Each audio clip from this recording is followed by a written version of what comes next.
Shalom Bapak Ibu yang terkasih di dalam Tuhan Yesus. Selamat malam buat Bapak Ibu yang ada di Indonesia. Yuk kita belajar bareng. Hari ini akan melanjuti pelajaran sejarah penebusan yang diambil dari buku yang keempat ya Bapak Ibu. Mari sebelum kita memulai acara ini, mari kita minta kesediaan Ibu Aling untuk memimpin kita di dalam pembukaan. Dipersilakan. Iya, baik. Terima kasih Bu Heni. Mari Bapak Ibu sekalian kita berdoa terlebih dahulu sebelum memulai kelas pembelajaran kita. Bapa kami yang di surga, terima kasih ya Bapa, dan puji syukur karena kami masih diberi kesempatan dan juga kesehatan pada malam ini di kelas terakhir kami di Sema Adonai untuk kembali bersama-sama belajar tentang kebenaran firman-Mu. Ya Bapa, kiranya selalu ada penyertaan-Mu dan pimpinan-Mu di dalam kelas pelajaran kami saat ini. Dan mampukanlah Ibu Heni yang akan menjadi moderator dalam kelas ini ya Tuhan. Pimpin Ibu Heni dan mampukan dia untuk bisa memimpin acara kelas ini dari awal hingga akhir dengan baik dan lancar. Dan berkati juga para operator yang bekerja di belakang layar Tuhan, berikan juga pada kami kemampuan untuk bisa mengerjakan tugas dan tanggung jawab kami dengan baik. Dan juga berikanlah berkat-Mu bagi internet kami ya Tuhan, sehingga ketika pembelajaran ini berlangsung, internet kami pun dapat berjalan dengan lancar tanpa satu kendala pun, sehingga kami dapat belajar dengan baik. Dan berkati juga Pak Yudi yang akan menyampaikan kebenaran firman-Mu pada malam ini ya Tuhan. Berikanlah Pak Yudi hikmat daripada-Mu dan urapilah setiap perkataan Pak Yudi, agar Pak Yudi dapat menyampaikan kebenaran firman-Mu dengan baik, dengan benar kepada kami semua, dan juga berikanlah kepada Pak Yudi kemampuan untuk bisa menyampaikan kebenaran firman-Mu sesuai dengan kehendak-Mu ya Tuhan. Dan juga bagi kami semua yang berada di dalam ruangan ini, berikan juga kepada kami terangi hati dan pikiran kami dengan Roh Kudus-Mu ya Tuhan, dan berikan kami hikmat daripada-Mu sehingga kami dapat menangkap apa yang disampaikan oleh Pak Yudi melalui ajarannya kepada kami dengan baik, dengan benar. Dan berikanlah juga kepada kami agar kebenaran firman-Mu itu dapat menjadi rema dan materaikanlah firman-Mu itu di dalam hati dan pikiran kami. Mampukan kami untuk dapat melakukannya dalam kehidupan kami, dalam diri kami, dapat mampukan kami untuk dapat mengajarkannya dan memberitakannya juga kepada sesama kami. Terima kasih Tuhan, kami serahkan waktu pelajaran kami ini dari awal hingga akhir hanya di dalam tangan-Mu, dan kami patahkan segala kuasa kegelapan yang akan mengganggu pembelajaran kelas kami saat ini dalam nama Yesus. Doa ini kami panjatkan dalam satu nama, yaitu Tuhan Yesus Kristus, Juru Selamat kami yang hidup. Haleluya. Amin. Amin. Amin. Ya, Bapak Ibu yang terkasih, pasti nggak sabar ya untuk menunggu lanjut. Tapi sebelumnya kita ambil langkah terlebih dahulu, yaitu memperkenalkan Bapak dosen kita, Pendeta Yudi, yang baru pertama kali mengikuti kelas ini ya. Dipersilakan.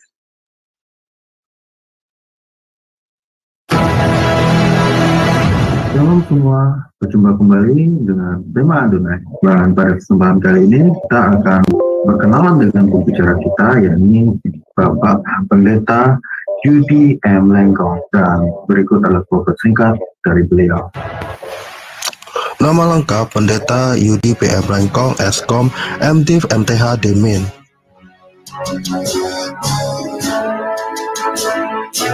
Tanggal lahir Manado, 21 Oktober tahun 1979. Alma Mater, Sarjana Komputer Eskom di Universitas Bina Nusantara Jakarta pada tahun 2003. Master of Divinity MDiv di The Presbyterian General Assembly Theological Seminary, Florida, US pada tahun 2010.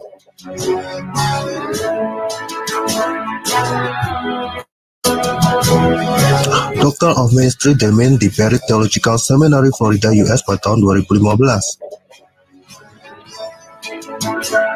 Master Teologi MTH di STT Bethesda, Bekasi pada tahun 2021. Pelayanan. Beliau pernah melayani sebagai pendeta di Gereja Presbyterian Bukit Sion Indonesia di Jalan Telaga Warna 1 nomor 2 Puri Cinere, Depok. Pembicara seminar buku seri Sejarah Penebusan untuk Yayasan Damai Sejahtera Utama, Depok. Dosen di STT Hagiasmos Mission, Jakarta. Dan sekarang beliau melayani sebagai pendeta di Presbyterian Bukit Sion Indonesia di Jalan Ciliwung nomor 5 Purwantoro, Kecamatan Blimbing, Kota Malang, Jawa Timur.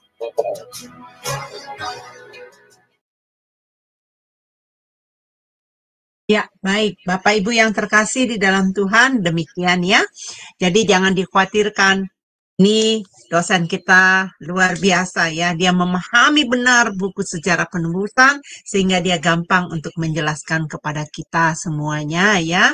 Baik, Bapak Ibu yang terkasih di dalam Tuhan, yuk kita minta Bapak Pendeta Yudi. Shalom Pak Pendeta Yudi, apa kabar? Ya, shalom Bapak Ibu semuanya. Ya, kabar baik, semoga Bapak Ibu, saudara sekalian semua juga. Ya. Baik, Bapak Pendeta Yudi, dipersilakan.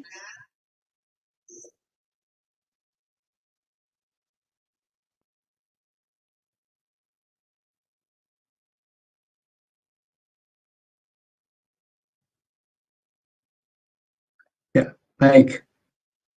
Hari ini kita akan bersama-sama melanjutkan pelajaran kita, masih tentang mempelajari Alkitab dengan alat bantu, yaitu buku seri Sejarah Penebusan. Dan kita telah masuk ke dalam buku yang keempat, yaitu Pemeliharaan yang Misterius dan Ajaib.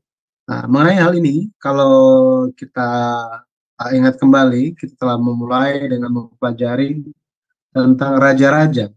Mengapa demikian? Karena kalau Bapak Ibu ingat, dalam buku yang ketiga itu kita mulai memperkenalkan bahwa pembahasan itu menitik beratkan kepada Suaranya sedikit terganggu ya, apa saya kali? Silsilah Yesus Kristus yang di Matius pasal 1 itu dibagi menjadi 3 periode. Jadi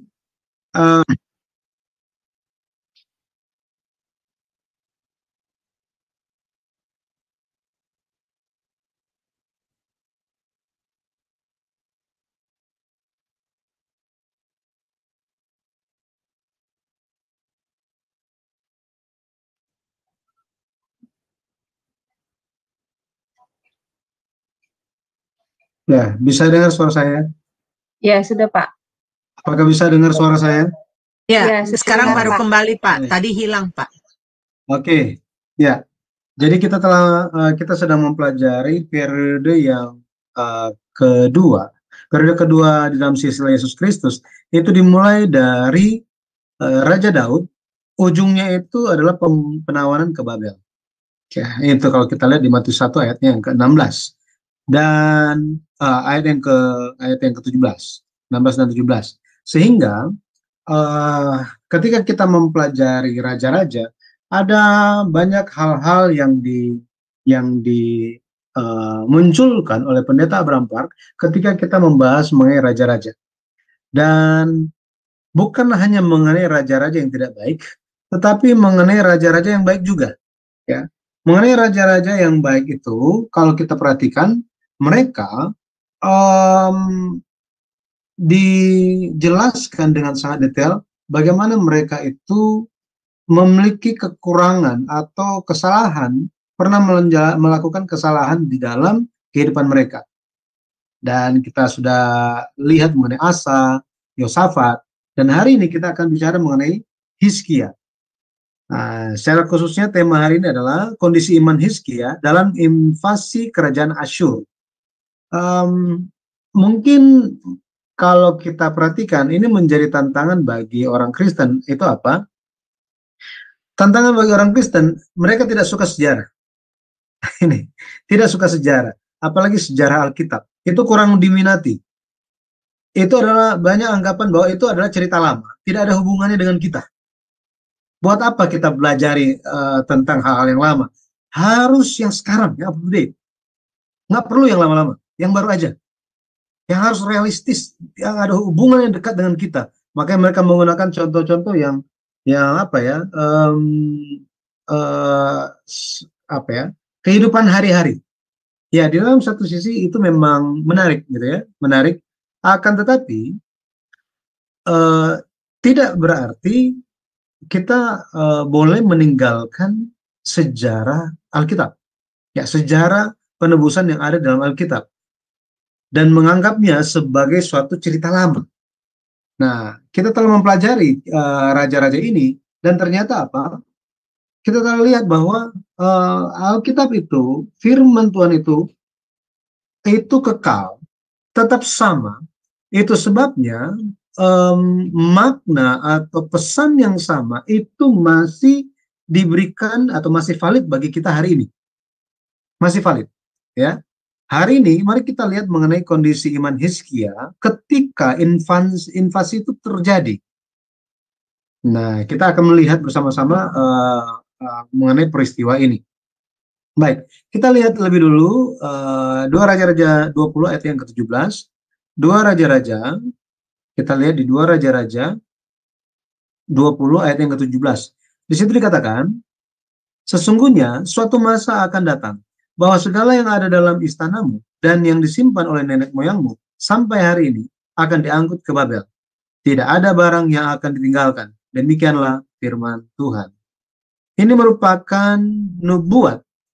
Bukan nubuat saja, tetapi ini merupakan suatu hukuman Allah terhadap Hizkia. Loh, ini kan Hizkia raja yang bagus, raja yang baik. Kok dia dihukum? Nah, banyak yang tidak memperhatikan mengenai hal ini. Di dalam sejarah Israel, mereka itu ingat 2 hal. 2 hal yang mereka ingat. Yang pertama itu, mereka ingat perbudakan di Mesir. Ini mereka ingat. Yang kedua, itu mereka ingat peristiwa penawanan di Babel. Secara khususnya, penawanan di Babel, itu orang Yehuda Selatan ditawan ke Babel. Itu karena siapa? Itu karena Hizkia. Karena kesalahan Hizkia. Nah, jadi banyak orang hanya melihat, oh ya raja-raja di saat itu siapa? Itu kan gara-gara anak-anaknya Yosia yang tidak beriman. Enggak. Alasan pertama itu adalah Hizkia. Salahnya Hizkia. Nah, ini raja yang baik kok. Baru kita belum kenalan udah dikasih tahu kesalahannya, gitu ya. Nah, mari kita lihat bersama-sama mengenai hal ini. Baik, ini kalau kita baca bukunya akan muncul seperti ini, gitu ya. Di dalam bagian Hizkia, dia adalah raja yang ke-11 di dalam sisilah Yesus Kristus, dan arti nama Hizkia, Tuhan adalah kekuatanku, atau Tuhan kuat. Nah, kalau kita perhatikan secara urutan yang menjadi raja, jadi termasuk semua yang apa namanya, yang dihilangkan atau tidak termasuk dalam silsilah Yesus Kristus. Kalau hanya lihat silsilah saja, silsilah Yesus di Matius pasal 1, maka Hizkia adalah generasi ke-11. Tapi jika menggabungkan semuanya, dia adalah raja yang ke-13. Nah, baik. Matius 1 ayat 9 sampai 10. Ahaz memerankan Hizkia, Hizkia memerankan Manasye.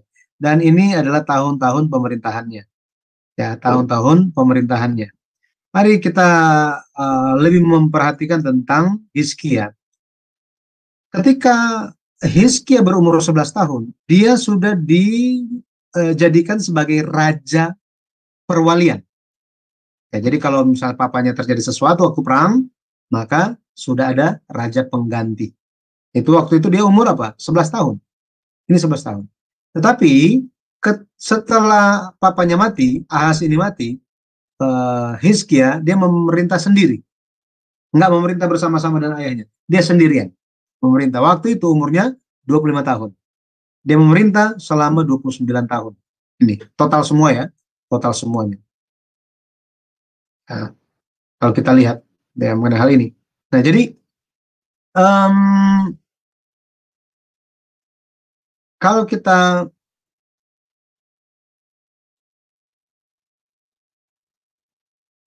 maaf, itu sejak umur 25 ya, dia memerintah sendiri itu 29 tahun memerintah sendiri ya. Ayahnya, beberapa kali saya sudah sampaikan mengenai ayahnya. Ahas ini jahatnya minta ampun orangnya. Ini jahatnya minta ampun. Ya. Dan ini Hizkia, dia raja yang benar, raja yang baik. Anaknya Manasya, ini sama seperti kakeknya, jahatnya. Tetapi di akhir masa hidupnya, dia itu bertobat. Ini Manasya. Ya. Nah, mari kita melihat mengenai kronologi Raja Hizkia. Tahun 715 SM, Hizkia menjadi raja di usia 25 tahun. Ini ditulis di 2 Tawarik pasal 29. Ya, 29. Ayat 1. Kemudian 1 tahun berikutnya, pada tahun pertama pemerintahannya, Hizkia menjalankan reformasi agama. Ya, reformasi agama. Di 2 Tawarik 29 dicatat dengan sangat detail tentang reformasi agama yang dilakukan oleh Hizkia. Itu sampai dicatat di pasal 29, 30, 31. Ini luar biasa. Kalau kita membaca di buku sejarah perusahaan, itu sangat masif reformasinya. Luar biasa. Ya, luar biasa. Bahkan Paskah yang selama ini tidak dirayakan dengan benar, itu dirayakan lagi di zaman Hizkia. Pokoknya luar biasa.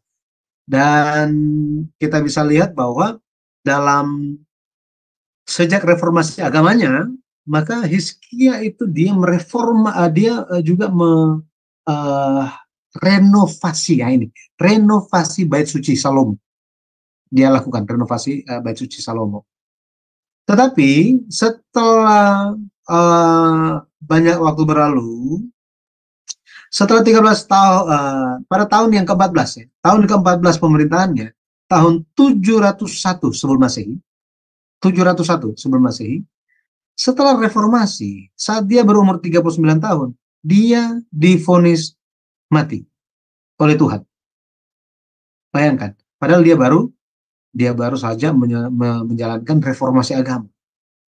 Kenapa? Kok baru melakukan kehendak Tuhan yang luar biasa, tiba-tiba dia dihukum mati, gitu ya?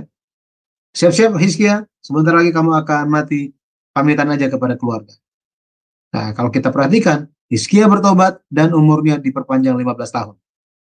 Ya, ini catatannya ada di 2 Raja-Raja pasal 20, kemudian tentang doa Hizkia itu di Yesaya 38 ayat 10 sampai 20.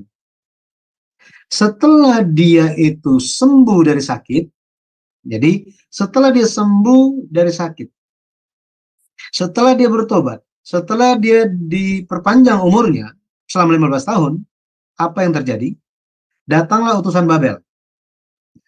Dan kalau kita perhatikan, Hizkia menunjukkan kekuatannya. Dan dia ditegur oleh Yesaya. Nah, kalau kita perhatikan di sini, kalau kita perhatikan, ini dicatat di 2 Raja-Raja pasal 20 dan 2 Tawarik 32. Tetapi coba perhatikan di sini. Di 2 Raja-Raja 20, 2 Raja-Raja pasal 20, utusan Babel datang, Hizkia menunjukkan kekuatannya, lalu dia ditegur oleh Yesaya. Ini di 2 Raja-Raja pasal 20. Yang terjadi, ini peristiwa yang terjadi pada tahun 701 sebelum Masehi. Selanjutnya apa yang terjadi? Yang terjadi pada tahun yang sama, Hizkia diserang. Diserang oleh siapa? Oleh Asyur. Dan ada serangan pertama. Catatannya di mana? Catatannya di 2 Raja-Raja pasal 18. 2 Raja-Raja pasal 18. Kemudian setelah serangan pertama, kalau kita lihat pada serangan pertama, Hizkia tidak sepenuhnya bersandar kepada Allah. Makanya ada serangan Asyur yang kedua. Yang kedua, bedanya pada saat ini Hizkia bersandar kepada Allah. Dan Allah memberikan kemenangan. 185.000 tentara Asyur mati dalam semalam. Itu dicatat secara keseluruhan dicatat di 2 Raja-Raja pasal 18. Setelah itu, kalau kita lihat Hizkia menang menjadi kaya, kemudian pada akhirnya Hizkia mati di usia 54 tahun. 54 tahun. Apa yang ingin saya sampaikan di sini? Kalau kita perhatikan ya, kronologi pencatatan di dalam Alkitab itu kita bandingkan dengan yang disusun oleh Pendeta Abraham Pak. Maksudnya begini, kalau kita baca Alkitab, maka kita akan baca duluan apa? Hizkia diserang, yang pertama, yang kedua. Jadi Hizkia diserang dulu, yang pertama, yang kedua. Setelah dia diserang, dia jatuh sakit. Ini catatan 2 Raja-Raja. Jadi dia diserang dulu oleh Asyur, serangan pertama, kedua, setelah itu dia jatuh sakit. Setelah jatuh sakit, dia bertobat, kemudian utusan Babel itu berkunjung. Kalau kita baca catatan Alkitab begitu, di 2 Raja-Raja pasal 18 sampai 20. Tetapi Pendeta Abraham Park menyusun kronologinya. Bahwa apa? Yang terjadi adalah reformasi agama dulu, setelah itu jatuh sakit, kemudian Allah berfirman Hizkia akan mati. Hizkia bertobat, kemudian umurnya diperpanjang. Setelah itu masih di tahun yang sama, utusan Babel berkunjung. Hizkia menjadi sombong. Dia ditegur, dan apa yang terjadi? Tuhan hukum dia. Masih di tahun yang sama, semua terjadi dalam tahun yang sama. Serangan Asyur yang pertama, Hizkia tidak bersandar kepada Allah sepenuhnya. Serangan yang kedua dari Asyur, Hizkia baru bersandar kepada Allah. Nah, jadi kita bisa melihat bahwa di dalam Alkitab pencatatan, meskipun kita baca, gitu ya, ternyata tidak semua bagian di dalam Alkitab itu dicatat secara kronologis urutan pasal. Ini secara urutan pasal. Tidak selalu begitu. Mayoritas begitu, tetapi tidak selalu begitu. Ya, tidak selalu demikian. Nah, makanya ketika saya membaca buku seri sejarah perusahaan yang ditulis oleh Pendeta Abraham Park, khususnya mengenai Raja Hizkia, saya lebih nyaman di dalam membaca kronologi Alkitab. Gitu. Ya, bukan salah dalam penulisan ya, bukan. Tetapi pencatatan Alkitab tidak selalu sesuai dengan kronologi. Tetapi orang yang tidak mempelajari, yang tidak belajar, yang tidak tahu, yang tidak membaca buku sejarah perusahaan, mereka akan menganggap bahwa urutan kronologi peristiwa bagi Raja Hizkia itu adalah apa? Serangan pertama dan kedua dulu, baru dia divonis hukuman mati, baru dia ditegur karena utusan-utusan itu, ya. Nah, seperti ini. Jadi kita bisa lebih memahami ya bagaimana flow di dalam Alkitab. Baik, mari kita lihat yang pertama tentang reformasi agama yang Hizkia lakukan. Reformasi agama yang Hizkia lakukan. Bapak Ibu, kalau kita memperhatikan reformasi agama, ini pada tahun pertama pemerintahannya, di bulan pertama, Hizkia dia menjalankan reformasi agama itu sambil bersandar pada kekuatan Allah. Bersandar pada kekuatan Allah, bukan kekuatan dia. Makanya Allah membuat dia berhasil. Allah membuat dia berhasil. Dan jika kita perhatikan mengenai hal ini, bagaimana Hizkia itu mereformasi agama itu sangat-sangat masif sebenarnya, ya, sangat-sangat masif. Catatannya banyak sekali. Jadi dia menjauhi berhala-berhala. Masih ingat ya, nama papanya siapa? itu adalah Ahaz. Nah, Ahaz ini hobinya apa? Kumpulin berhala. Ini hobinya. Jadi semua berhala-berhala itu semua dihancurkan oleh Hizkia. Kemudian dia utus orang untuk ajarkan umat Tuhan mengenai hukum-hukum Tuhan, jalan-jalan Tuhan. Kemudian apa lagi? Dia mereformasi, dia renovasi, reformasi apa namanya? Dia reformasi bait suci Salomo itu luar biasa, gitu ya. Satu hal yang tidak diperhatikan untuk tahun yang sangat-sangat lama, tetapi Hizkia menjalankannya. Makanya dia jalankan semuanya sesuai dengan kehendak Tuhan. Ya, sesuai dengan kehendak Tuhan. Makanya catatan tentang reformasi agama yang dilakukan oleh Hizkia itu sangat banyak dibandingkan raja-raja yang lain. Ya, 2 Tawarik 29 sampai 31 mencatatnya. Nah, tetapi dikatakan bahwa setelah reformasi yang berlangsung dari tahun pemerintahannya yang pertama sampai yang ke-14, apa yang terjadi? Dia divonis mati. Ya, jadi Tuhan berfirman bahwa apa? Dia akan mati. Yesaya 38 ayat 1. Pada hari-hari itu, Hizkia jatuh sakit dan hampir mati. Lalu datanglah Nabi Yesaya bin Amos dan berkata kepadanya, beginilah firman Tuhan, sampaikanlah pesan terakhir kepada keluargamu, sebab engkau akan mati, tidak akan sembuh lagi.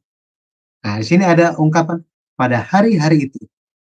Nah, hari-hari itu, pada hari-hari itu menunjuk kepada hari-hari setelah dia menyelesaikan reformasi agama.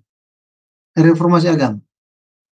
Bapak Ibu bayangkan, apa yang baru saja dilakukan oleh Hizkia selama sekitar 13 tahun, dia itu reformasi. Dia menjalankan reformasi agama. Hebat ya. Kalau 13 tahun yang lalu berarti tahun berapa ya? Itu kan sekitar tahun 2000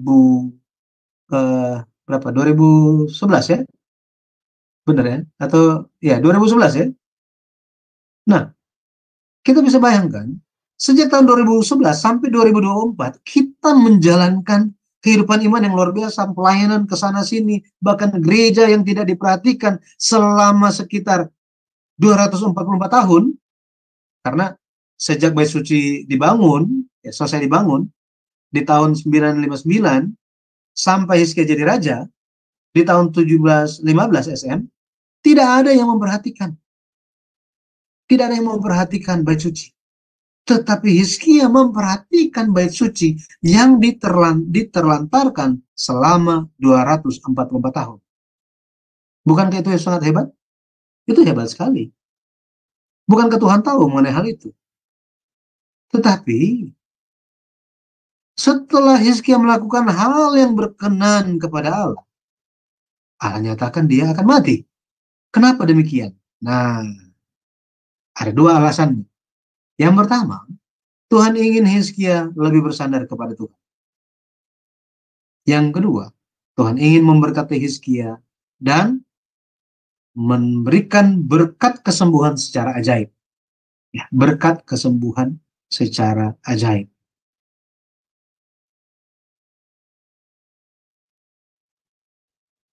Maka kita lihat di sini, Tuhan menyatakan firman-Nya bukan dengan sembarangan, tetapi dengan tujuan. Dengan tujuan. Pasti ada tujuannya. Ya, pasti ada tujuannya. Ketika Yesus Kristus, dia berkata kepada murid-muridnya, belilah pedang. Belilah pedang. Tukarlah bajumu dan belilah, untuk beli pedang. Tiba-tiba murid-muridnya bilang, ini di sini ada 2 pedang. Pusing Yesus. Pusing, kenapa? Karena bukan pedang jasmani yang dia pikirkan. Ya kan? Tetapi murid-murid tidak memahami apa maksud Yesus. Jadi Tuhan berbicara sesuatu itu dengan tujuan. Dengan tujuan. Ya. Ada kesembuhan yang ajaib yang ingin dikaruniakan kepada Hizkia, dan Tuhan ingin supaya Hizkia lebih bersandar kepadanya. Bapak Ibu tahu kenapa peringatan Kan ada dua macam. Peringatan dari Tuhan itu diberikan setelah seseorang itu lakukan kesalahan, atau yang kedua, setelah dia itu berhasil. Kebanyakan teguran itu diberikan karena ada dosa dan kesalahan. Benar ya? Karena ada dosa dan kesalahan, makanya dikasih tahu, ditegur. Ditegur. Nah, ini nggak lakukan apa-apa, lagi hidup benar, kok ditegur? Ini membuat kita berpikir kan? Oh, kenapa? Karena ujian akan datang sebentar lagi. Ujian akan datang. Maka harus dikuatkan lebih dulu. Caranya gimana? Lebih bersandar kepada Tuhan. Bahkan ketika waktu kita ada di atas. Bukan hanya ketika, oh ya nggak ada apa-apa, sangat susah, cari Tuhan. Bukan itu. Jangan tunggu susah baru cari Tuhan. Carilah Tuhan. Kan Alkitab bilang, Alkitab tidak katakan, carilah Tuhan selama kamu susah. Bukan. Carilah Tuhan selama Ia berkenan ditemui. Maka kita harus bertemu dengan Tuhan. Ya, anytime. Ya, kapanpun, dimanapun. Dan kalau kita lihat, Tuhan melihat pertobatan Hizkia yang sungguh-sungguh, Tuhan memperpanjang umurnya 15 tahun, Tuhan berjanji bahwa dia akan memagari, dia akan melindungi Yehuda. Dan bukti bahwa firman Tuhan itu akan terjadi, Tuhan membuat tanda jam matahari buatan Ahaz, papanya Hizkia, itu mundur 10 tapak. Mundur 10 tapak. Ini Yesaya 38 ayat 5 sampai 8. Yesaya 38 ayat 5 sampai 8. Bapak Ibu bisa bayangkan jam kita. Itu kan berjalan maju kan, ke kanan ya. Ke kanan. Tetapi pada zaman Hizkia, firman Tuhan disampaikan dan dinyatakan oleh Nabi Yesaya apa? Inilah yang menjadi bukti setiap firman akan terjadi. Tanda jam Hizkia itu jam matahari itu akan mundur 10 tapak katanya. Artinya apa? Mataharinya, bukan matahari sih, buminya balik muternya. Bayangkan, matahari yang sudah sampai ke atas, tiba-tiba mundur lagi. Mundur lagi. Dia sementara berjalan ke arah barat, dari timur ke barat, tiba-tiba dia mundur sebentar ke arah timur. Sekarang, hal yang ajaib seperti ini dialami oleh, apakah hanya orang Yehuda saja yang bisa lihat? Enggak kan? Karena ini matahari soalnya. Mundur 10 tapak. Bukan matahari yang mundur sebenarnya. Betul ya? Bumi yang rotasinya itu berputar berlawanan. Ini masih ingat di zamannya Yosua? Sementara perang, terus Yosua bilang begini, Tuhan, ini sudah mau malam, ya udah mau terbenam mataharinya, kita belum selesai perang, tolong berhentikan matahari. Berhenti matahari ini. Ini lebih luar biasa. Bumi yang berotasi pada porosnya, tiba-tiba apa? Balik muternya. Untuk sebentar. Dan hal ini dialami bukan di Yehuda Selatan saja, tetapi satu bumi. Wah, ini luar biasa kan? Satu bumi mengalaminya. Luar biasa. Ya. Sangat-sangat ajaib. Sangat-sangat ajaib Tuhan kita itu. Dia berkuasa untuk melakukan segala hal. Tetapi, kalau kita lihat bagian yang berikutnya, Hizkia menjadi sombong dan lupa kasih karena Tuhan. Dia lupa memuliakan Tuhan.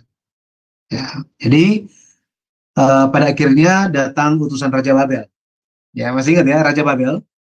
Kalau kita perhatikan di dalam, mungkin saya ada sebentar ya, saya tunjukkan ya. Saya coba tunjukkan mengenai hal ini. Coba kita lihat di sini. Ya. Nah, di sini. Nah, kalau Bapak Ibu bisa lihat, ya bisa lihat. Ini saya ambil dari buku yang kelima. Kalau Bapak Ibu memilikinya, berbahagialah, gitu ya. Coba perhatikan di sini. Dari sini. Ini buku yang kelima. Di zamannya Hizkia, yang sedang menguasai dunia itu adalah Asyur. Siapa yang menguasai dunia? Asyur. Ya. Asyur sementara menguasai dunia. Dan apa yang terjadi? Kalau kita lihat di zaman Hizkia ini, Babel itu ada di dalam tawanan atau kekuasaan Asyur. Kekuasaan Asyur. Tetapi ada satu waktu, nah di sini nih, lihat di sini. Pak Pendeta Yudi, nggak kelihatan Pak, frozen Pak, bisa diulang lagi Pak? Iya frozen, nggak kelihatan layar yang baru. Yang ini adanya yang 3, Hizkia menjadi sombong, lupa akan kasih karunia Tuhan. Oke, saya share lagi ya. Iya. Nah, saya share lagi. Karena ini seperti baik kalau kita lihat, jadi kita bisa mengerti sejarahnya, sejarah dunia itu benar-benar Tuhan perhatikan, ya. Baik. Ya, sekarang udah kelihatan. Nah, bisa lihat ya. Nah, bisa. jadi kita bisa lihat di bawah ini Hizkia kan? Dia memerintah dari 729 sampai 686. Ini. Di dalam masa pemerintahannya, Babel yang ada dalam jajahan Asyur pernah menyatakan merdeka untuk sementara. Kapan itu? Di sini. Lihat di sini, saya zoom ya. Nah, ini dia. Waktu itu yang menjadi raja Babel adalah Merodak Baladan. Ini. Ya, jadi ketika dia memerdekakan diri, melepaskan diri, berontak untuk sementara waktu, pada saat itu Raja Merodak Baladan mengutus utusannya menemui Raja Hizkia di Yehuda Selatan. Ini dia. Nah, saya mengerti ya. Padahal waktu itu Asyur sementara berkuasa. Ya. Oke. Jadi kalau kita lihat apa yang terjadi, ya apa yang terjadi? Yang terjadi waktu itu adalah orang-orang ini datang, ya utusan ini datang, dan Raja Hizkia pas dikabarin, Raja, ini ada utusan-utusan dari negeri jauh, dan orang-orang ini datang untuk memberi hadiah. Oh ya udah datang. Ketika datang, dia bilang, Raja, wah kami dengar katanya sakit hampir mati ya, tetapi sudah sembuh dan sekarang sehat. Wah, selamat ya. Nah, udah sehat sekarang. Ini ada hadiah dari raja kami. Waduh, Hizkia senangnya luar biasa. Sangat-sangat senang. Kita juga kalau terima hadiah senang gitu ya. Tetapi saking senangnya dia lupa diri. Dia pamerkan seluruh gedung harta, seluruh bagian di istananya. Oh, ini ya istana saya, di bagian sini ada gudang penyimpanan harta, senjatanya sebelah sini, ini jalan rahasia sebelah sini, di sebelah situ, dan lain-lain. Jadi dia cerita semuanya.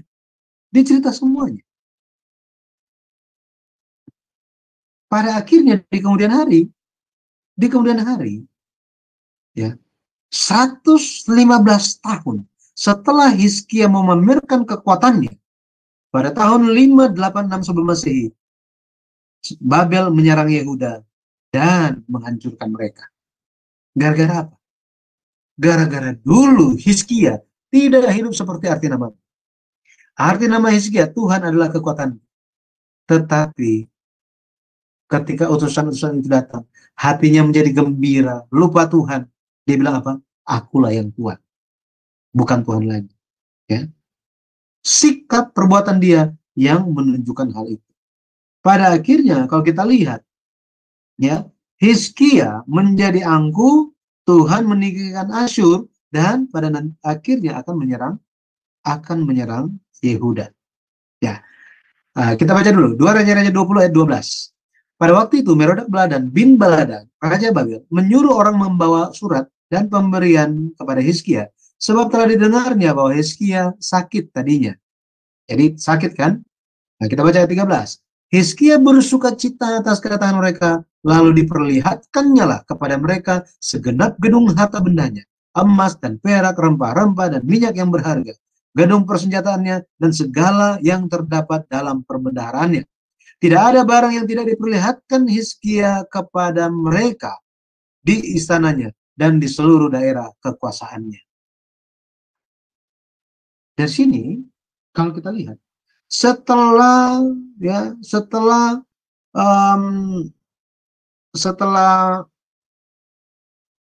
orang-orang Babel ini, utusan-utusan Babel ini pulang, setelah mereka pulang, Nabi Yesaya datang. Nabi Yesaya tanya, siapa mereka? Oh, itu utusan dari jauh. Waduh, mereka sangat memperhatikan saya. Gitu ya. Sangat memperhatikan saya. Oh, mereka care banget gitu. Padahal nggak kenal gitu kan. Nggak kenal mereka siapa. Tetapi saya sangat bersyukur. Saya sangat senang. Oh, jadi apa yang kamu lakukan? Saya perlihatkan, saya perkenalkan tur istana. Oh, ini. Ya, saya perkenalkanlah kejayaan-kejayaan, semua kemakmuran kita, kerajaan kita, pencapaian-pencapaian kita. Iya, saya tanya, apa saja yang kamu perlihatkan? Semuanya. Wah, ini semuanya. Tidak ada satupun yang saya perlihatkan. Yang tidak perlihatkan. Semuanya saya perlihatkan. Iya, saya bilang apa? Iya, saya katakan begini. Yesaya 20 ayat 17. Sesungguhnya suatu masa akan datang bahwa segala yang ada dalam istanamu dan yang disimpan oleh nenek moyangmu sampai hari ini akan diangkut ke Babel. Tidak ada barang yang akan ditinggal. Demikianlah firman Tuhan. Wow. Kayak kita harus berjaga-jaga. Soalnya berjaga-jaga. Kita orang beriman, kita mengenal Tuhan, jangan sombong mengenai hal itu. Ini kesombongan rohani, kita harus menguasai diri kita. Kenapa? Ya, kenapa? Hawa lakukan itu. Iya kan? Ular nggak tahu menahu. Sebenarnya dia nggak tahu jelas tentang firman Tuhan. Tentulah Allah berfirman, semua pohon dalam taman ini itu nggak boleh dimakan. Oh, bukan nggak semua. Boleh semuanya, kecuali yang itu aja. Yang itu yang nggak boleh. Ya. Dan ini pada akhirnya menjadi kejatuhan. Kenapa? Karena dia membukakan rahasia. Rahasia yang bukan untuk ular. Hizkia, dia menyingkapkan hal-hal yang adalah rahasia kepada orang kafir. Yang dia tidak bisa membedakan. Karena apa?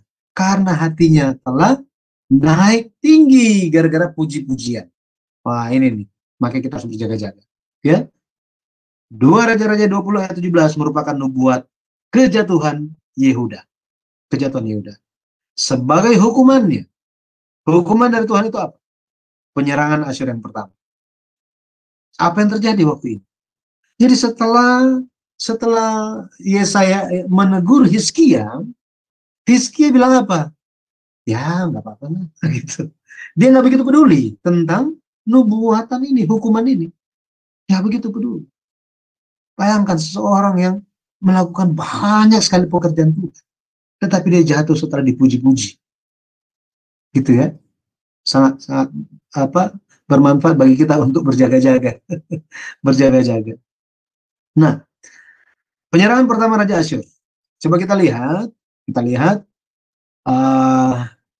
kita akan baca 2 Raja-Raja 18 ayat 13 sampai 16. Ya. Saya bacakan. Dalam tahun ke-14 zaman Raja Hizkia, majulah Sanherib Raja Asyur menyerang segala kota berkubu negeri Yehuda lalu merebutnya. Hizkia, Raja Yehuda, mengutus seorang kepada Raja Asyur di Lakis dengan pesan, aku telah berbuat dosa, undurlah daripadaku, apapun yang kau bebankan kepadaku akan kupikul. Kemudian Raja Asyur membebankan kepada Hizkia, Raja Yehuda, 300 talenta perak dan 30 talenta emas. Hizkia memberikan segala perak yang terdapat dalam rumah Tuhan dan dalam perbendaharaan istana raja. Pada waktu itu Hizkia mengerat emas dari pintu-pintu dan dari jenang pintu bait Tuhan yang telah dilapisi oleh Hizkia Raja Yehuda. Diberikannya lah semuanya kepada Raja Asyur. Bayangkan. Awalnya dia bersandar kepada Tuhan sepenuhnya. Tetapi ketika masalah terjadi, dia tidak bersandar kepada Tuhan. Dia bersandar kepada belas kasih dari Raja Asyur. Waduh. sangat bahaya seperti ini. Dia sedang berkata apa? Ayat 14 tadi dibilang, aku telah berbuat dosa. Bayangkan. Telah berbuat apa? Dosa kepadamu, katanya. Manusia hanya berbuat dosa itu kepada Tuhan saja, bukan kepada manusia. Apa dosa? Dosa Hizkia kepada Raja Asyur. Bayangkan. Dia memikirkan hal itu daripada memikirkan dosanya kepada Tuhan. Ini. Jadi bertahun-tahun dia dilatih iman dia dalam pelayanan, di dalam dia melakukan reformasi agama. 13 tahun lamanya. Sia-sia semuanya. Lupa semuanya. Karena hal ini. Hizkia, iman yang hebat, tetapi imannya mulai luntur. Dia memamerkan pencapaiannya kepada serangan Asyur. Dan ketika dia diserang kepada utusan Babel, ketika dia dihukum, yang dia lakukan, dia ambil harta benda dari bait suci dan berikan kepada Raja Asyur. Maka ketika iman kita itu bertumbuh, jangan pikir itu ada tahap berhentinya. Jangan. Jangan kita berpikir, oh saya ini sudah baik, saya sudah oke. Oh saya sudah teguh berdiri. Haleluya. Ya lihat ya, saya sudah teguh berdiri. Rasul Paulus bilang apa? Janganlah ada orang yang menganggap dirinya telah teguh berdiri. Kenapa? Karena sebentar lagi dia akan jatuh. Wah, itu nasihat yang sangat benar. Jadi Raja Hizkia tanpa berdoa, tanpa bersandar kepada Tuhan, dia memberikan apa yang ada di rumah Tuhan kepada Raja Asyur. Bayangkan, ya, bayangkan. Kalau kita lihat, 300 talenta perak itu sama dengan 10.200 kilogram perak. Emasnya itu berapa banyak? 30 talenta. Berapa banyak ini? Ini ada 1.020 kilogram emas. Wow. Ya, emas di cincin aja udah luar biasa gitu ya. Apalagi ini 1000-an kilo. Luar biasa. Dia tidak bersandar kepada Tuhan. Tetapi apakah ini selesai? Apakah dengan membayar upeti itu selesai? Tidak ternyata. Tidak. Buktinya apa? Ada serangan kedua dari Raja Asyur. Jadi Bapak Ibu, kalau kita baca Alkitab apa adanya, maka kita akan melihat ini serangan Asyur merupakan peristiwa yang bersamaan. Tidak terpisah. Hanya satu kali serang. Karena itu bersambung soalnya. Itu bersambung. Ya. 2 Raja-Raja 18, ya, 2 Raja-Raja 18 itu kalau kita baca dia diserang di bagian awal kan, di 2 Raja-Raja 18 bagian awal-awal itu sampai pasal 16. Tetapi pasal 17 dan seterusnya ini sudah serangan kedua.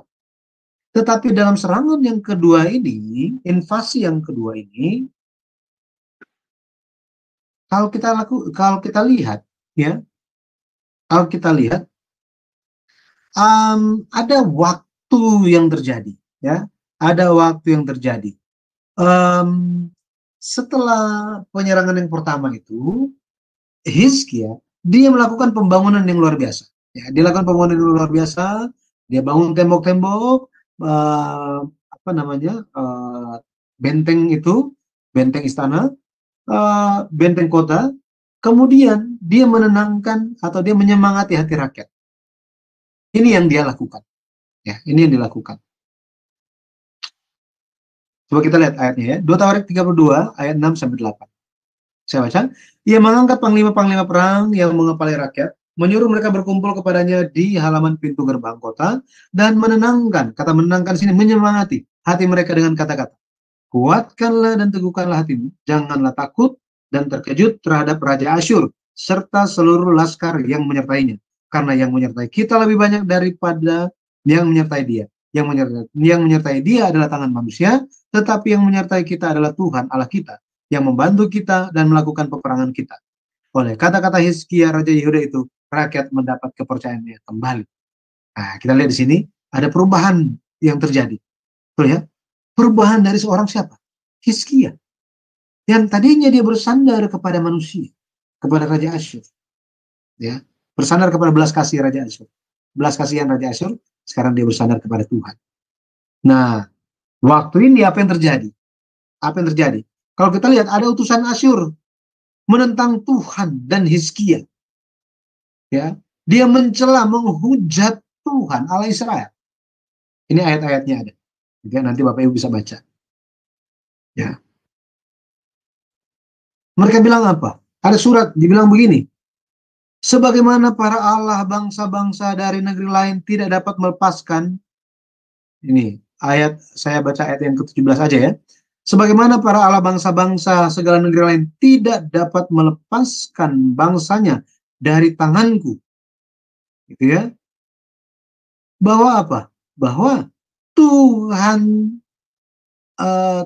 dari orang Israel ini, Allah Israel ini sama dengan bangsa-bangsa yang lain. Allah bangsa-bangsa lain itu tidak bisa melindungi negerinya. Apalagi ini, sama semuanya. Mereka tidak kenal siapa Allah Israel. Gitu ya, siapa Allah Israel. 2 Tawarikh 32 ayat 16-19 nanti bisa baca. Ya. Pada akhirnya, Yehuda ini, mereka apa yang mereka lakukan? Hizkia setelah dia mendengarkan isi surat tersebut yang mencela Allah Israel, Allahnya dia mengoyakkan pakaiannya dan mengenakan kain kabung. Sikap ini menunjuk kepada sikap pertobatan. Dia menunjuk kepada semua pejabat di sana, semua imam berkabung. Mereka pergi kepada Yesaya, berdoa kepada Tuhan. Ini mereka bertobat. Ya, mereka bukan siapa-siapa. Ya, meskipun mereka pejabat tinggi, mereka ada jabatan di negara, jabatan di gereja atau di bait suci, di dalam tata agama, itu semua tidak ada. Ya, tidak ada posisi lagi. Kami bukan siapa-siapa di hadapan Tuhan. Makanya di gereja itu sama semuanya di hadapan Tuhan. Kenapa? Apakah kan Yesus tegur ini? Oh, karena itu orangnya terhormat, jadi siapin bangku di depan. Enggak kayak gitu. Sama semuanya. Ya, sama semuanya. Nah, jadi mereka berdoa di hadapan Tuhan, letakkan surat itu di hadapan Tuhan, dan Tuhan jawab doa Hizkia. Hizkia dan Yesaya yang tadinya mereka itu berbeda, gitu ya. Karena apa? Hizkia kayak nggak peduli terhadap nasihat dari Yesaya kan, tapi sekarang mereka menjadi satu hati, mereka berdoa, dan Tuhan menjawab doa mereka. Jawabannya seperti apa? Kalau kita lihat, dalam satu malam, 185.000 orang dalam perkemahan Asyur dibunuh oleh malaikat Tuhan. Jadi bukan Hizkia, bukan Yehuda Selatan yang maju berperang, melainkan Tuhan sendiri yang berperang.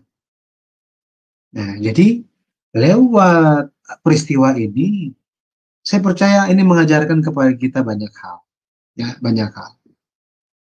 Khususnya bagi kita yang aktif di dalam mencari kehendak Tuhan, mempelajari, kita ikut kelas, kalau ya kita ada banyak kegiatan, ada pekerjaan, waktu untuk beristirahat dan lain-lain. Tetapi kita aktif untuk hal-hal yang seperti ini. Bukan hanya hari ini, kalau saya lihat setiap hari ada juga gitu ya. Bahkan banyak dari kita yang melayani juga. Mari kita bercermin dari Hizkia. Lihat Hizkia. Ketika kita rajin melayani, jangan berhenti. Teruslah melayani. Teruslah melayani kehendak Tuhan. Ya. Teruslah mengokohkan iman kita. Sampai Tuhan bilang apa? Sudah bagus. Ini sudah bagus. Sampai Tuhan bilang apa? Sudah sampai di sorga. Itu baru selesai semuanya. Sekarang belum. Makanya kita perlu meneguhkan iman kita. Jangan sampai lewat godaan-godaan pada akhirnya membuat kita lupa, tidak bersandar kepada Tuhan. Dalam kesesakan pun bisa saja, kalau kita jauh dari Tuhan ya, dalam kesesakan bisa membuat kita tidak bersandar kepada Tuhan juga. Tetapi bersyukurlah bahwa di sekeliling kita masih ada orang-orang yang seperti Yesaya yang mengingatkan dan mendoakan kita supaya kita tetap mengalami pemulihan. Jadi saya berdoa dalam nama Tuhan Yesus Kristus, kiranya kita bisa senantiasa melihat bagaimana Allah bekerja membentuk setiap kita supaya kita pun bisa berkenan, senantiasa berkenan di hadapan Tuhan. Pada akhirnya Tuhan akan mencurahkan berkat kemenangan bagi kita semua. Tuhan Yesus memberkati. Saya kembalikan kepada Ibu Hen. Silakan Ibu. Ya, terima kasih Bapak Pendeta Yudi. Pelajarannya yang sangat luar biasa ya. Bapak Ibu udah melihat ya buku sejarah penebusan itu hitungan tahun-tahunnya semakin jelas, dan dengan belajar sejarah penebusan kita bisa melihat isi Alkitab yang selama ini mungkin kita baca tapi tidak bisa kita susun ya. Jadi kita nggak bisa satukan, jadi kita nggak bisa lihat itunya, kronologinya gitu ya Bapak Ibu. Nah, Bapak Ibu, sebelum kita melanjutkan diskusi, baik yang ada di live streaming saat ini, saya melihat kalian sedang menonton acara ini. Kalau ada pertanyaan, nanti chatting aja, nanti saya akan bacakan kepada Bapak Pendeta Yudi ya. Nah, baik Bapak Ibu, saya mempersilakan Ibu Aling untuk memaparkan sesuatu. Mari yuk kita bagi teman-teman yang di Zoom, bisa raise hand, angkat tangan, nanti kemudian dibantu sama operator ya untuk membukakannya. Nah, saya percaya Bapak Ibu, baik yang ada di Zoom maupun yang ada di live streaming yang telah mengikuti pelajaran hari ini, Anda telah melihat bagaimana perjalanan Raja Hizkia ya. Dia itu telah dipilih dari orang tuanya sejak umur 1 tahun, tetapi dia memerintah sebagai raja pada umur 25 tahun. Nah, kehidupan Raja Hizkia ini mungkin mirip sama dengan kehidupan kita di zaman sekarang ini ya Bapak Ibu ya. Tadi Bapak Pendeta sudah menjelaskan bagaimana Raja Hizkia itu tidak bersandar kepada Allah ya. Waduh, itu mengerikan sekali ya Bapak Pendeta ya. Di Tuhan itu berbicara langsung. Nah, saya tuh maunya tuh kayak waktu Tuhan bicara sama Hizkia, wah kamu Heni, kamu nggak bersandar pada Allah, umurmu aku akan jemput kamu gitu. Terus cepat-cepat bertobat. Ini kok nggak ada terjadi kayak begitu dengan orang-orang, karena ada teman-teman saya, mereka asik melakukan dosa, tidak merasakan bahwa eh, ada yang lain dalam hidup mereka, nyaman melakukan perbuatan-perbuatan dosa itu. Nah, itu Bapak Pendeta yang menjadi pelajaran yang saya dapatkan hari ini. Kita itu ya diberikan kesempatan sama seperti Hizkia. Kalau kita bersandar kepada Tuhan, wah, Hizkia diperpanjang usianya 15 tahun ya. Kemudian Tuhan berkenan kepada dia gitu. Jadi saya sebenarnya secara pribadi saya banyak belajar dari Hizkia ini Bapak Pendeta.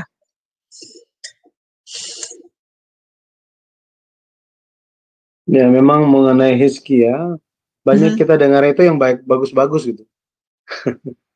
Itu kan Hizkia, Yosia, Yosafat, Asa, itu bagus-bagus ya, banyak kita dengar.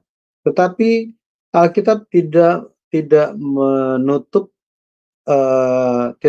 oh ya lihatnya bagus-bagusnya aja gitu. Tapi Alkitab menampakkan apa adanya. Sehingga kita bisa belajar mengenai sosok-sosok itu. Nah, bagaimana Tuhan itu, kenapa Tuhan harus menegur, bahkan memberikan hukuman yang sangat dahsyat gitu ya. Pernyataan itu kan, mati itu kan kayak hukuman kan, masih bagus-bagus kok, biasa-biasa semuanya. Tapi kenapa itu menjadi suatu hal yang diberikan setelah dia berprestasi di dalam melayani kehendak Tuhan. Nah, ini banyak orang yang nggak mengerti. Wah Tuhan, bukankah saya sudah lakukan ini, sudah lakukan ini. Nah, banyak orang ketika waktu itu tiba, teguran itu tiba, mereka akan protes mengenai, oh kenapa Tuhan, bukankah, jadi mereka cerita semua prestasi mereka. Seolah-olah apa, Tuhan itu harus mempertimbangkan semua yang telah mereka capai untuk Tuhan. Itu Tetapi Tuhan lebih tahu itu semua, ya kan? Tuhan tahu itu semua. Dalam hal ini, kalau kita lihat Raja Hizkia, dia bukannya protes. Bukankah saya sudah lakukan ini 13 tahun capek-capek ini? Waduh, investasi banyak sekali ini. Ya kan, saya capek ke sana ke sini, melayani kena Tuhan. Selama 13 tahun fokusnya cuma gereja terus. Masa sekarang yang saya dapatkan hanya, oh iya, siap-siap, pamitan aja, nanti malam sudah meninggal. Tuhan, mana keadilanmu? Yang jahat masih banyak di luar sana, kenapa bukan mereka yang mati? Kenapa harus saya yang baik? Hizkia tidak lakukan ini. Ini hebatnya ya. Dia tidak lakukan seperti itu. Tetapi justru dia bertobat. Nah ini, bertobat.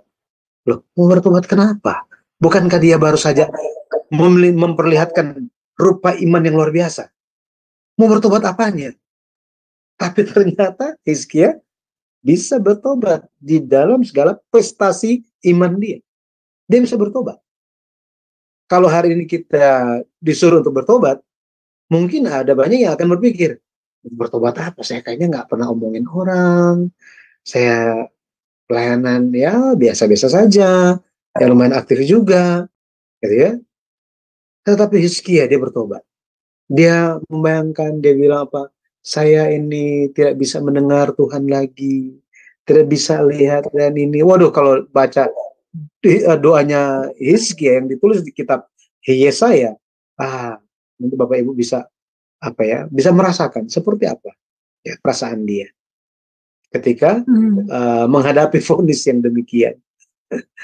Ya, jadi ini menjadi menyemangati kita bagaimana kita seharusnya berjalan di jalan-jalan Tuhan. Ya, gitu Ibu. Baik, makasih Bapak Pendeta. Ada Ibu Aling, ya, dipersilahkan unmute sendiri ya. Ya, baik, terima kasih Bu Heni. Baik, Pak Shalom, selamat malam Pak Yudi. Shalom. Ya, tadi saya dengar pemaparan dari Pak Yudi ya tentang pelajaran Raja Hizkia ini. Di situ bisa dilihat ya Pak bahwa Raja Hizkia ini dia bisa jatuh gitu ya Pak dalam dosa, terutama kesombongan. Tapi dia kembali bertobat ya Pak. Maksudnya dia mempunyai kesadaran untuk kembali kepada jalan Tuhan dan kebenarannya, sehingga dia bertobat ya Pak Yudi. Ini bagi puji Tuhan, puji syukur kalau kita bisa seperti Raja Hizkia ya Pak, menyadari akan kesalahan kita, dosa-dosa kita. Lalu bagaimana Pak dengan orang yang dia tetap tidak sadar Pak gitu akan dosanya, akan kesombongan rohaninya. Nah, ini bagaimana Pak? Memang maksudnya orang tersebut dia ketika melakukan hal yang dia tahu sebenarnya itu tidak benar gitu, tidak sesuai dengan kebenaran firman, lalu dia bertobat gitu, menangis, tetapi kemudian dia melakukannya lagi gitu dan terus berulang-ulang. Ini bagaimana Pak Yudi? Kalau seperti ini untuk keadilannya Tuhan bagi orang-orang seperti itu. Iya, terima kasih Pak Yudi. Tuhan berkati. Jadi memang Tuhan itu tidak bisa dibohongi, gitu ya. Manusia itu bahkan orang yang percaya setelah dia bertobat, ada hal yang sebenarnya yang kita semua sadari bahwa kita bisa jatuh di dalam lubang yang sama lagi. Ini dalam dosa yang sama. Gitu. Kita sadar setelah amin dalam bertobat gitu ya, sungguh-sungguh nangis, ketika kita buka mata, kita berpikir gitu kan, ini kedatang lagi. Wah ini bagaimana ya? Ini dialami oleh banyak orang yang percaya. Nah, termasuk salah satunya yang Ibu bilang tadi gitu ya. Tetapi ya begitu. Bukannya Tuhan mentoleransi hal itu. Gitu. Makanya firman Tuhan berkata jangan sesat, Allah tidak boleh dipermainkan. Nah, ini tidak boleh dipermainkan. Jadi hukuman Tuhan itu benar-benar akan jatuh. Ini sangat mengerikan sebenarnya. Ya, hukuman Tuhan pasti akan jatuh.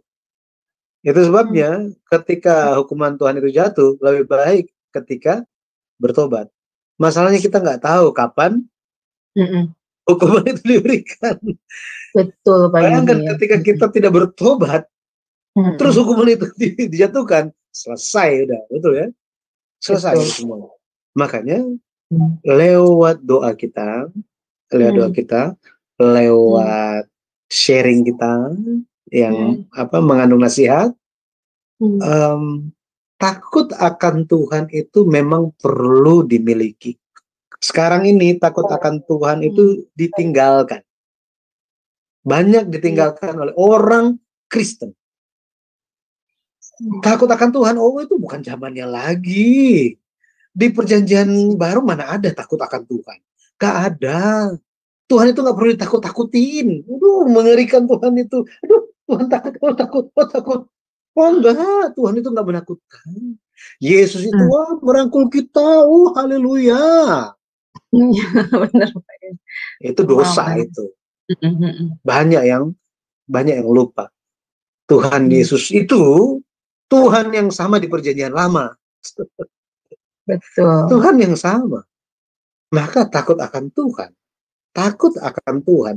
Pendeta Abraham Park mendefinisikan takut akan Tuhan itu ada 3 hal. 3 hal. Yang pertama, iman yang besar. Ketaatan yang besar.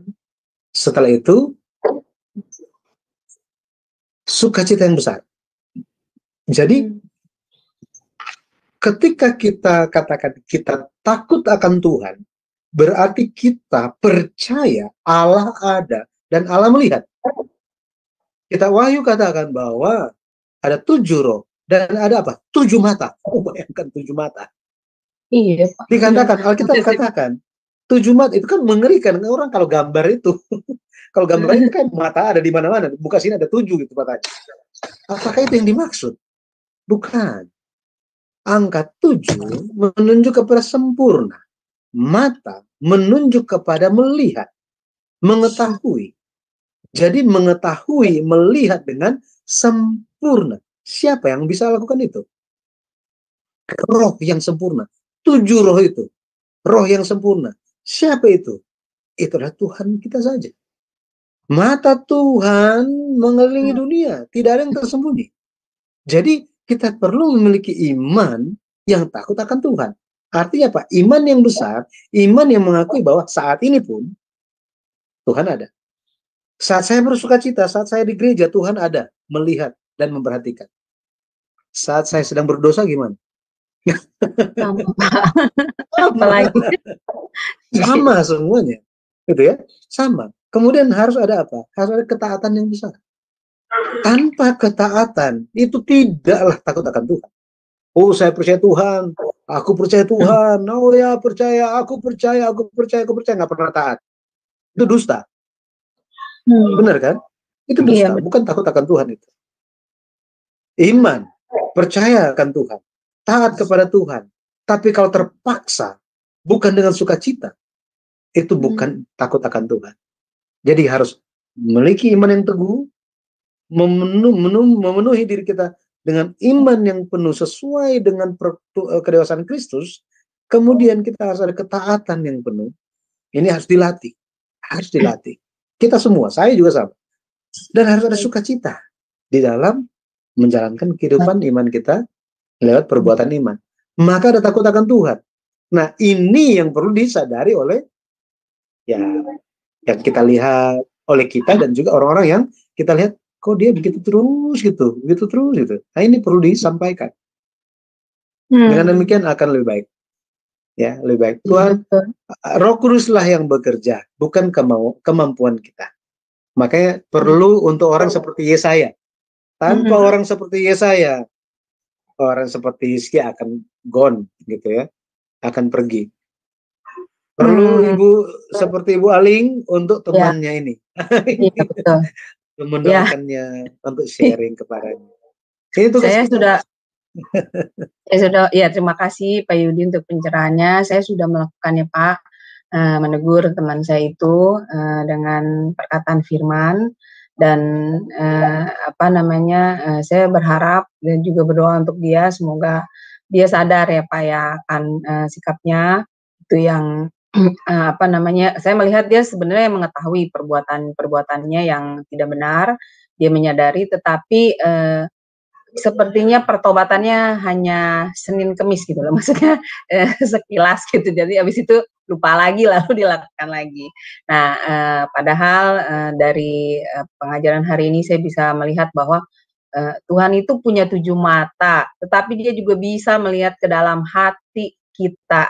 Apakah pertobatan kita itu sungguh-sungguh atau hanya ngomong doang ya, Pak Yudi ya. Ya, itu bisa dilihat dari sikap dan perbuatan kita selanjutnya setelah kita mengatakan bertobat kepada Tuhan. Ya, baik, terima kasih Pak Yudi untuk pencerahannya yang luar biasa. Tuhan berkati. Tuhan Ya, berkati, Bu. terima kasih untuk Sis Aling. Kalau ada lagi silakan ya yang mau bertanya ya. Jadi sebelum kita menutup, kalau memang ada pertanyaan-pertanyaan dipersilakan. Demikian juga yang ada di live streaming. Live streaming banyak yang berterima kasih kepada Pak Yudi atas pengajarannya. Dan kalau ada beberapa dipersilakan ya. Saya melihat Pak umur Hizkia cuman hanya mencapai 54 tahun ya.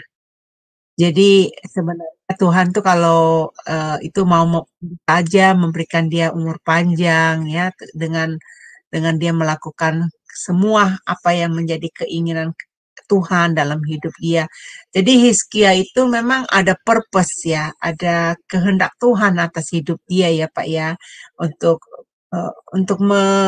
masuk di dalam sejarahnya Tuhan gitu. Karena kalau saya lihat kan banyak sekali peristiwa-peristiwa penting bagi manusia ini.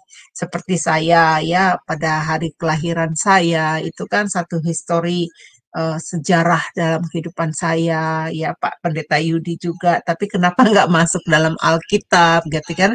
Berarti kan bukan purpose-nya Tuhan kita diangkat gitu sejarah Heni, sejarah teman-teman semua juga enggak. Tetapi Hizkia ini punya sejarah yang luar biasa ya, seperti Bapak Pendeta Yudi tadi katakan, itulah hebatnya Alkitab kita ya.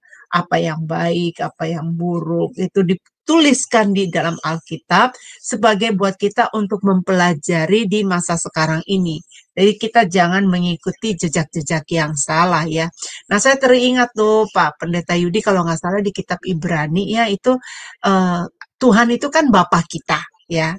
Tuhan itu Bapa kita. Dan Tuhan itu menghajar kita. Kalau kita kan anak kesayangan dia gitu kan.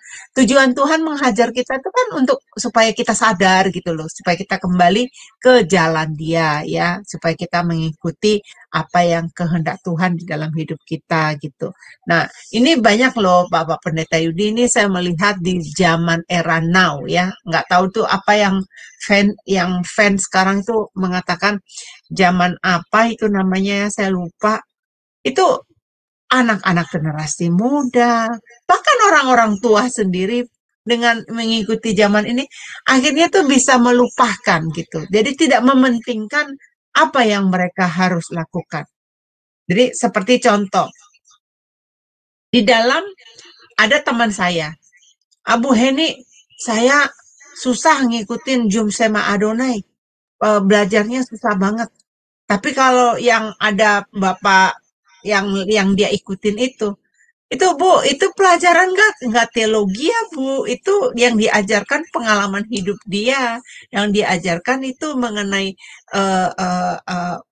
teologianya diri sendiri. Saya bilang kalau Ibu udah belajar secara teologi ya, Ibu tahu arti ayat ini apa, ini ayat apa gitu. Nah itu banyak loh Bapak Pendeta sekarang itu di zaman sekarang itu orang-orang itu senang dirinya tuh senang dinina bobokkan, senang dengerin pengajaran-pengajaran yang muda-muda gitu, yang memotivasi. Nah, kalau pelajaran ini kan betul-betul mereka kalau baca Alkitab nih, saya dulu juga demikian. Saya dulu baca Alkitab nggak nemukan ini.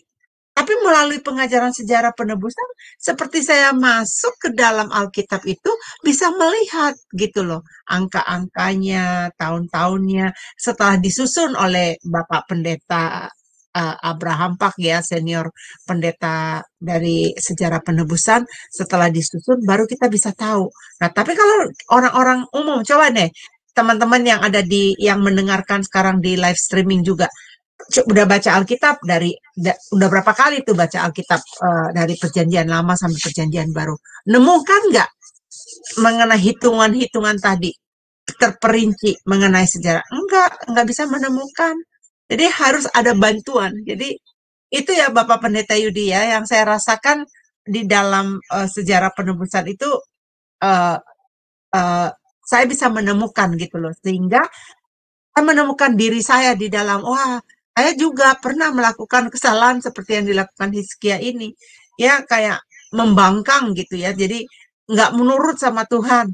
Ya akhirnya Tuhan kasih teguran. Nah teguran itu baru sadar, oh iya ya ini teguran Tuhan buat saya, dan bertobat. Nah gitu loh Pak Pendeta Yudi.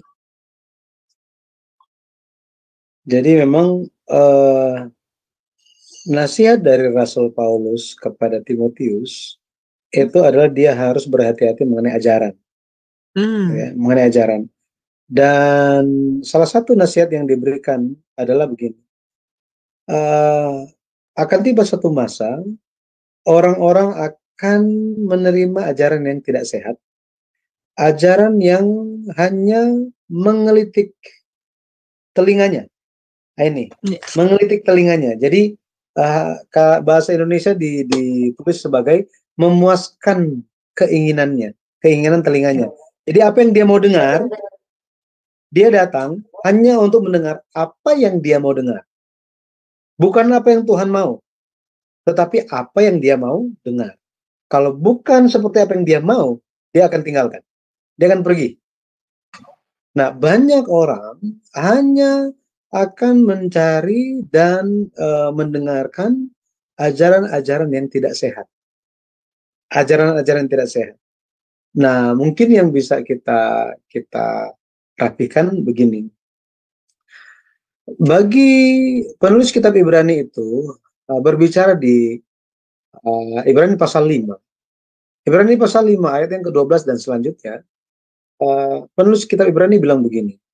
Dari sudut pandang waktu, kamu seharusnya sudah menjadi guru. Tetapi sampai hari ini, kamu masih anak-anak. Kenapa?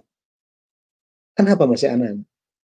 Mengenai hal yang itu, yang misterius itu, yaitu mengenai Melkisedek, kan dia lagi jelaskan tentang hubungan Yesus dan Melkisedek. Yesus imam besar itu seperti apa sih? Nah, mengenai Melkisedek itu, banyak hal yang harus dibicarakan, tetapi nggak bisa. Padahal dari sudut pandang waktu, kamu itu seharusnya jadi guru, jadi pengajar. Tetapi kamu masih perlu lagi diajarin tentang hal-hal dasar. Sampai hari ini masih banyak orang yang mempertentangkan masalah baptisan. Penulis kitab Ibrani bilang apa? Tinggalkan. Membayangkan. Tinggalkan ajaran tentang pelbagai baptisan. Masyarakat bilang, oh tumpang tangan atau enggak, gitu kan. Penulis kitab Ibrani bilang apa? Tinggalkan. Ibrani pasal 6. Ayat 1 dan 2. Tinggalkan. Banyak yang nggak mengerti mengenai ayat ini. Loh, kok tinggalkan tentang dasar kepercayaan kepada Yesus? Ini, kok tinggalkan? Jadi apakah kita harus keluar dari gereja? Keluar dari iman atau bagaimana? Nah, ini memang orang tidak yang salah paham. Salah paham mengenai ayat ini. Ibrani 5 ayat 12 sampai Ibrani 6 ayat 2. Jadi kita perlu di atas dasar, asas-asas dasar iman kita kepada Yesus Kristus dan semua pengakuan iman yang kita ikuti, kita harus maju. Harus maju. Tetapi sampai hari ini, Tuhan Yesus mau datang kembali, masih mempertentangkan tentang baptisan. Bayangkan. Iya kan? Ini yang terjadi zaman sekarang. Banyak juga yang hanya menekankan mengenai ini kita bukan bicara hanya tentang oh ya datang ibadah cuma diisi dengan kesaksian saja. Firman ini cuma satu. Ini kemudian atas dasar ini dia cerita tentang hidup dia. Pada akhirnya orang lebih dengar cerita dia, lebih suka dengar cerita orang itu daripada cerita firman Tuhan.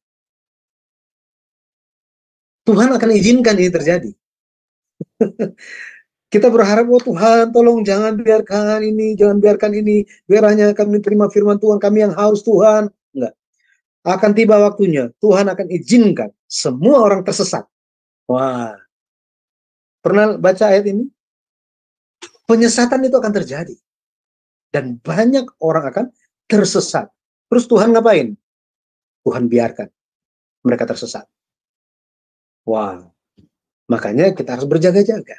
Kita harus mencari ajaran yang sehat. Ya, perlu memahami, harus makan makanan keras. Sambil demikian, bukan cuma iman saja, bukan kepala saja yang besar, tetapi perbuatannya pun harus ada. Dengan demikian bisa jalan bersama-sama. Bahas saya ketemu dan seorang dia bilang, waduh, memang dasar teologis itu perlu, apalagi untuk pelayan Tuhan. Nah, ini dasar teologia perlu bagi hamba Tuhan, pendeta, gitu ya. Dia bilang begini, ini saya sampaikan apa perkataannya ya. Jika tanpa dasar teologia, jangan bilang berkhotbah. Sampaikan saja apa? Sharing, kesaksian, itu udah cukup. Gitu, udah cukup. Kenapa? Karena ini bisa salah arah. Memang ada perdebatan lagi mengenai hal ini, tetapi ya kita tinggalkan saja mengenai hal ini karena sudah ada jalan-jalan yang seharusnya ditempuh untuk orang menjadi hamba Tuhan, gitu ya. Tetapi memang dalam seperti tadi yang Ibu katakan, zaman sekarang sedang menuju ke situ dan sudah banyak dan akan lebih banyak lagi orang yang begitu. Kita benar-benar harus berdoa supaya diri kita, orang-orang sekitar kita, benar-benar mereka itu sebenarnya haus akan firman Tuhan. Tetapi karena begitu banyaknya, mereka sampai-sampai tidak bisa membedakan. Ini, tidak bisa membedakan. Akhirnya apa? Makan semuanya. Bayangkan Bapak Ibu, pergi ke restoran, all you can eat. Terus apa? Makan saja semuanya. Iya, betul. Kan? Ya, nggak ada. Itu sebabnya harus berdoa. Betul, harus berdoa. betul. Roh yang bisa menuntun kita. Ujilah semua roh, pasti bisa bedain. Gitu Ibu. Ya, terima kasih banyak Bapak Pendeta Yudi. Ya, untuk Bapak Pipir ya yang mau bertanya tapi nggak ditulis itu pertanyaannya. Bisa bertanya nggak tentang Alkitab katanya. Tapi dia nggak menuliskan pertanyaannya. Jadi gimana ya? Jadi Bapak Pendeta mungkin sekarang karena waktu sudah larut malam juga Bapak Pendeta istirahat ya. Mungkin Bapak Pendeta bisa memberikan konklusinya dari ajaran ini, kemudian Bapak Pendeta bisa menutupnya dengan doa. Dipersilakan. Ketika Hizkia berumur 39 tahun, dia dinyatakan sisa usianya 15 tahun yang tersisa. Seperti apa 15 tahun yang tersisa baginya? Dia jalani. Ada waktu ketika dia bergantung kepada Tuhan, ada waktu ketika dia jauh dari Tuhan. Tetapi pada akhirnya dia bisa menutup hidup dia di dalam Tuhan. Apa yang terjadi? 1 tahun sebelum dia mati. Sejak usia 39 tahun, sekarang dia sudah berumur 53 tahun. Tersisa 1 tahun lagi. Dia tahu mengenai hal ini. Dia menyadari mengenai ini. Bahwa waktunya akan tiba. Seperti apa? Dia menutup hidup dia. Seperti itu, bila mana bagi kita dikasih tahu, tinggal 15 tahun lagi. Apa yang akan kita lakukan dalam hidup kita? Hizkia, raja yang baik, raja yang sangat bersemangat untuk pekerjaan Tuhan. Tetapi meskipun dia menutup hidup dia di dalam iman, buah yang dia tinggalkan tidak begitu baik. Itu adalah Raja Manasye, anak Raja Hizkia, menjadi raja paling jahat di dalam sejarah Yehuda Selatan. Dia sangat memperhatikan imannya, tetapi dia tidak memperhatikan iman anaknya. Dia memperhatikan dan membanggakan pencapaian prestasi imannya dan perbuatan-perbuatan imannya, tetapi dia lupa pewarisan iman kepada anaknya, penerus kerajaan. Hal ini memberikan kita suatu pesan, mari kita mulai berdoa, mendoakan, dan berusaha untuk mewariskan iman kepada orang-orang di sekitar kita. Waktu masih ada. Selama masih dikatakan hari ini, firman Tuhan masih disampaikan, janganlah keraskan hatimu seperti dalam kegeraman. Tuhan pasti akan menerima kita setiap kali kita kembali kepadanya. Mari kita berdoa. Bapa di surga, terima kasih. Kami bersyukur karena Engkau telah menjaga kami dan memberikan kami waktu yang berharga untuk mempelajari firman. Kehidupan Hizkia, bagaimana imannya, kami pun bisa bercermin bagaimana posisi iman kami hari ini. Bapa, tolong kami supaya melihat kepada Engkau saja. Ampuni kami ketika kami berjalan di jalan yang salah. Ampuni Bapa kami ketika pikiran kami, bahkan hati kami tidak berkenan di hadapan-Mu karena kami memikirkan diri kami sendiri. Bapa, bimbinglah kami supaya kami bisa menutup hidup kami, menjalani kehidupan kami dan menutup hidup kami benar-benar di dalam Tuhan sambil kami mewariskan iman. Pada akhirnya Engkau akan mengakui setiap buah iman yang kami miliki. Terpujilah nama Tuhan, kami menyerahkan kehidupan kami masing-masing, setiap kegiatan kami sepanjang hari ini, bahkan istirahat kami, biarlah Tuhan yang senantiasa melindungi, dan sampai kami bertemu kembali kesempatan selanjutnya, Bapa kiranya akan menjaga dan mencurahkan kasih karunia. Sertai anggota keluarga kami yang bersama-sama ataupun yang jauh dari kami. Bapa, sertai setiap pelayanan kami, biarlah Engkau saja yang dimuliakan. Tolong ya Bapa, channel Cahaya Firman ini, biarlah ini berkenan di hati Bapa dan bisa menjadi berkat bagi banyak orang. Engkau yang akan mencurahkan berkat-Mu yang berkelimpahan kepada setiap pelayan-pelayan yang telah mempersiapkan acara ini. Terpujilah nama Tuhan, kami berdoa bersyukur semua hal ini hanya di dalam nama Tuhan Yesus Kristus. Amin. Amin, amin, amin. Ya, Bapak Ibu yang terkasih, terima kasih Anda telah tetap stay bersama kami.